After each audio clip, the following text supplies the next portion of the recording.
I want to welcome you officially. I'm Jim Alexander, Executive Director of IPHO.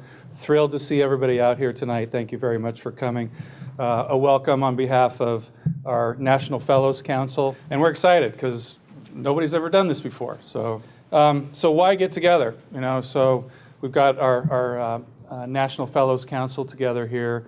And when we started talking a number of months ago about, well, what can we do for fellows? What can IPHO do for fellows and to really provide some good benefits and add value? And, the fact that we're here tonight is one of those things.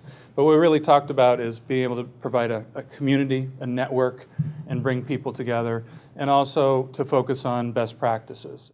So we're here to deliver value. We're excited about it, and we want to help you to discover what's possible by developing this community with one another and connecting to all of the industry pharmacists that are out there, working and in practice today. So IPHO, we want to be your home in the profession of pharmacy. This is the first time there's been an organization like this. There's other professional pharmacy organizations out there for sure, but this is the only one that we like to say we've got your back because we're trying to advance your careers. We want industry pharmacists to take over. We do have a terrific panel up here. Diverse group that represents a lot of different companies, a lot of different disciplines, a lot of different alma maters. And I'm really excited to have been working with them as part of our National Fellows Council. So first person I'll introduce is just right here, so from your right to left audience, Jeff Barno. Jeff is a Novo Nordisk fellow. He's from Wingate. Bhavini Parikh, which I've known Bhavini for quite a number of years, since she was at Rutgers. She's a Lilly and Purdue and FDA fellowship program, and as I said, a Rutgers graduate, and she's in her first year. Jonathan Kendter, Biogen, Idec, and MCPHS, and Lindsay Otto is a Lilly visiting scientist fellow.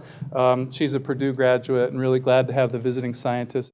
John Andrew Lee is with UNC and PPD. They're a contract research organization and focus on pharmaceutical development. And John Andrew's a Michigan graduate. And Vicki Vasquez, who's the chair of the National Fellows Council. I've known Vicki for quite some time. She's been great in getting this group organized. She's with Bristol Myers and Rutgers in her fellowship program. And I want to really highlight three other people and recognize them who are on our National Fellows Council. They're just not on the panel tonight, but they've been strong contributors. Ashlyn Jose. Ashlyn he's at Perigo and St. John's. Swati with Genzyme MCPHS, where's Swati? There she is. And she's a Rutgers graduate. And Mike Yan from McNeil and USP, and he's a Rutgers graduate as well. So really grateful, and it's been fun working so far. I'm looking forward to all the things that we've been talking about in our meetings coming to fruition, and this is going to be fun here tonight. So what are some of the things maybe that, that have surprised you about your fellowship experience so far? And what's it really like being in a fellowship program? So we'll pick on Jonathan. Why don't you kick things off there? Yeah, so what has surprised me so far has been receptiveness and openness, I would say, towards the fellowship candidate or a fellowship person in this case, in general, more or less, is that anyone that we meet with inside the company one-on-one is always going to be saying, and I feel like I hear this 90% of the time, I wish I had that opportunity. And they're so receptive to meeting with you in general.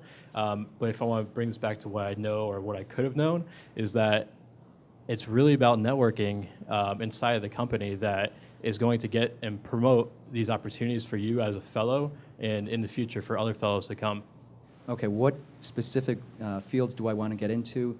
Do I want to go preclinical, or do I want to go post-marketing, or even just phase 2, phase 3 trials? And that's kind of what I realized, just a lot of self-discovery. So not only what avenue I want to get into for my fellowship, but what elements are there and what kind of things do I want to learn about? About Bhavini, anything specific about preparation that you're in retrospect that really paid off for you now that you're a fellow? I think for me, since my fellowship is on the smaller side and I don't have a big network of, fellows within my program, I think the relationships that I've built beforehand and then also throughout with INFC and developing those bonds with fellows and other programs, I think has really helped, because if there are opportunities available and I don't know about them, I always have other people to bounce those ideas off of.